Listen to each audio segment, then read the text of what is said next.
नमस्कार साथियों, स्वागत आप सभी का let's to study YouTube channel पर। हम बात करें राजस्थान की ज्योग्राफी के बारे में।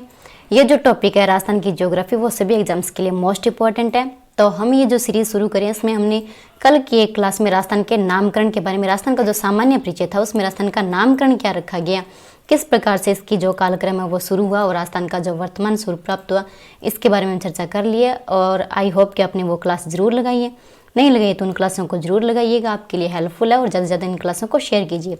चलिए थोड़ा सा जो है हम पीछे की क्लास पे नज़र लगा लेते हैं, देखते हैं कि सबसे पहले राजस्थान का नामकरण क्या कुछ रखा गया। वैदिक काल में ब्रह्मवट था, रामायण काल में मरुकांतर था, और ये जो क्षेत्र था यानी कि जो हमने देखी थी वो रियासतें थी जिसमें राजस्थान को पहले इस नाम से जाना जाता था। राजस्थान शब्द का सर्वप्रथम किस क्षेत्र में किया गया, तो पहले हमने 2 शिलालेख देखे थे, गोसुंडी शिलालेख और बसंतगढ़ शिलालेख, जिसमें राजस्थानी और राजस्थानीय द्वितीय नाम दिया गया। इन सारी चीज़ों पे हमने जो है विस्तार से चर्चा कर लिया। आगे हम देखते हैं कि ब्रिटिश काल में राजस्थान का क्या नाम दिया गया। तो जॉर्ज थॉमस ने राजपूताना दिया था, कर्नल जेम्स टोड ने राजस्थान, राजस्थान और रजवाड़ा नाम दिए थे। ये क्यों दिया था, किस प्रकार दिया था, कब इन्होंने बुक लिखी थी, वो सारी चर्चा कर लिए। अब स्वतंत्रता के बाद जो भारत जो था उसके जो प्रांत थे उसको 4 पार्टों में डिवाइड किया गया था, ए श्रेणी, बी श्रेणी, सी श्रेणी और डी श्रेणी। तो इन ए श्रेणी, बी श्रेणी और सी श्रेणी में से जो राजस्थान में कौन सी श्रेणी आती थी वो थी सी श्रेणी, जिसमें अजमेर और मेरवाड़ा जो क्षेत्र है वो राजस्थान में शामिल होता था। इस प्रकार से ये जो है विभाजन किया गया था। अब देखते स्वतंत्रता के बाद रियासती विभाग की स्थापना की गई।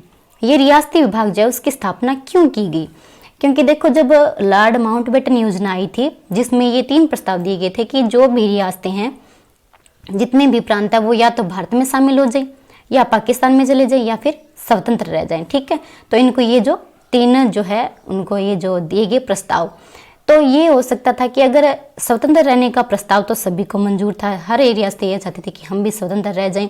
इनमें 2-3 रियासतें थी जिन्होंने ठाने लिए थे हम तो स्वतंत्र रहने वाले हैं। तो इसी प्रकार से जो सरदार वल्लभ भाई पटेल थे उन्होंने ये सोचा कि अगर सभी रियासतों ने एक एक करके अगर सभी ने स्वतंत्र रहने की सोच ली तो कोई सा भी प्रांत जो है वो इकट्ठा एक रूप नहीं बना पाएगा, ना ही तो भारत का निर्माण होगा और ना ही इससे राजस्थान का निर्माण होने वाला है। तो सरदार वल्लभ भाई पटेल ने रियासती विभाग की स्थापना की जुलाई 1947 में, जिसके अध्यक्ष सरदार वल्लभ भाई पटेल थे और इसका सचिव बनाया गया था वीपी मेनन को। ठीक है, तो इन्होंने मिलकर जो रियासती विभाग की स्थापना की और सारी रियासतों को इस प्रकार से मनाया, उनको मंजूरी दिलवाई कि आप जो है भारत में शामिल हो या फिर राजस्थान में शामिल हो जाओ। तो इसी आधार पर जो है हमारे राजस्थान का जो है उसके निर्माण का जो चरण चला, जो राजस्थान का निर्माण है वो 7 चरणों में कंप्लीट हुआ। तो राजस्थान का जो निर्माण का प्रथम चरण है वो शुरू होता है 18 मार्च 1948 को, जिसके प्रथम चरण का नाम मत्स्य संघ था। ठीक है, और मत्स्य संघ में अलवर, भरतपुर, करौली और धौलपुर, यानी कि इसका हम ट्रिक्स देख सकते हैं। मत्स्य से मछली, मछली पड़े ABCD, तो ये ABCD से ये जो 4 जिले थे वो इसमें शामिल थे। इसका प्रथम चरण था। अब नेक्स्ट में प्रश्न ये बनता है एग्जाम के लिए मोस्ट इंपॉर्टेंट जो रहता है कि राजस्थान शब्द का प्रयोग, एकीकरण में राजस्थान शब्द का प्रयोग सबसे पहले कब किया गया। तो हम ये बताने वाले हैं कि जो एकीकरण जो है उसके समय राजस्थान शब्द का प्रयोग सबसे पहले द्वितीय चरण में किया गया।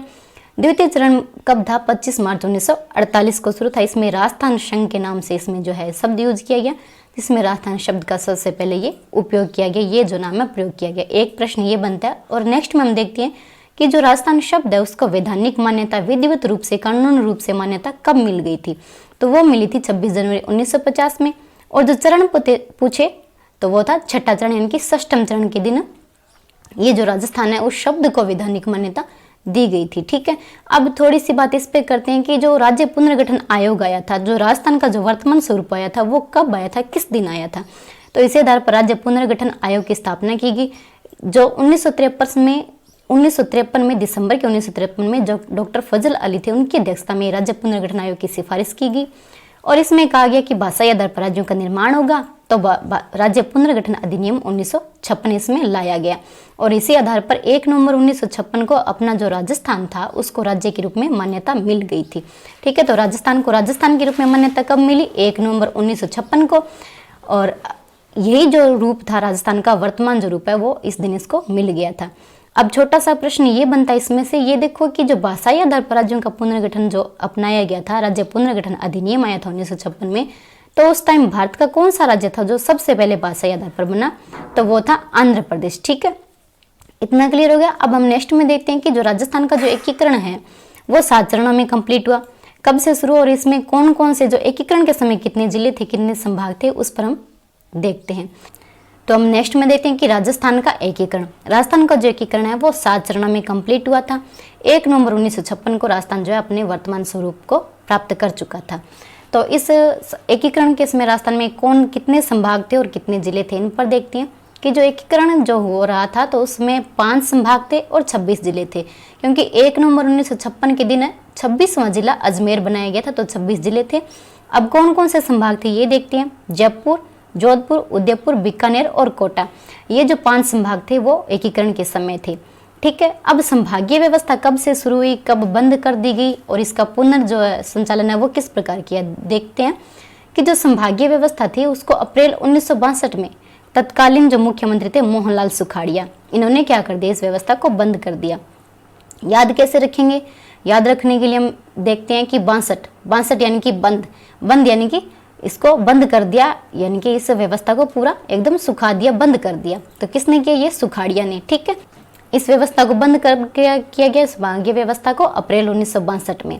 और इसको स्टार्ट किसने किया था, कोई भी चीज़ है उसको स्टार्ट करने के लिए जोश तो चाहिए, तो इसको स्टार्ट किया था जोशी ने, यानी कि उसमें जोश आ गया 87 से स्टार्ट। ठीक है, 87 स्टार्ट, और किसने किया, जोश आया तब हरदेव जोशी ने।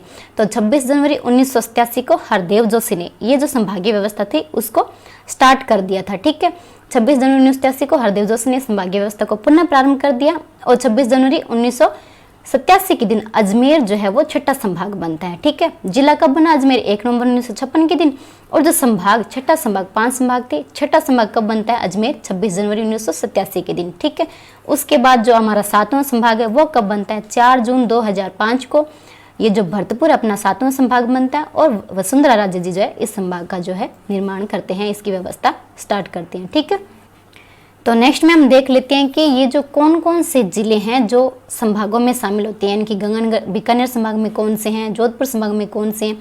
चलिए देखते हैं, जो बीकानेर संभाग है उसमें गंगानगर, हनुमानगढ़, बीकानेर और चूरू, ये जो 4 जिले हैं इस बीकानेर संभाग में आते हैं। फिर देखते हैं जोधपुर संभाग में, ये जो पार्ट है पूरा जोधपुर संभाग है, जिसमें जैसलमेर, जोधपुर, बाड़मेर, जालोर, सिरोही और पाली ये इसमें शामिल होते हैं। फिर हम देखते हैं जयपुर संभाग में, जिसमें झुंझुनू, सीकर, जयपुर, दौसा और अलवर शामिल होते हैं। फिर देख लेते हैं हम अजमेर संभाग में, जिसमें देखो नागौर, अजमेर, कोटा और कोटा नहीं, अजमेर, नागौर, टोंक और भीलवाड़ा ये इसमें शामिल होते हैं। फिर हम देखते हैं उदयपुर संभाग में, जिसमें राजसमंद, चित्तौड़गढ़, उदयपुर, प्रतापगढ़, डूंगरपुर और बांसवाड़ा ये जो है इस उदयपुर संभाग में आते हैं। नेक्स्ट में हमारा बचता है कोटा संभाग, जिसमें कोटा, बूंदी और 12 झालावाड़ शामिल होते हैं।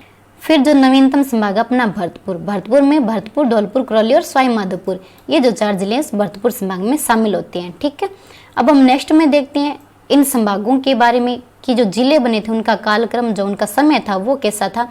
तब जब हमारा निर्माण हो रहा था राजस्थान का, तो 1 नवंबर 1956 के दिन 26 जिले थे। 26वां जिला उसी दिन बना था अजमेर। उसके बाद 27वां जिला कौन सा बना, 28वां, 29वां ये जो जिले थे उनका हम समय देखते हैं। तो 26वां जिला 1 नवंबर 1956 के दिन अजमेर बन चुका था। 27वां जिला बना था धौलपुर, जो 15 अप्रैल 1982 के दिन बना था।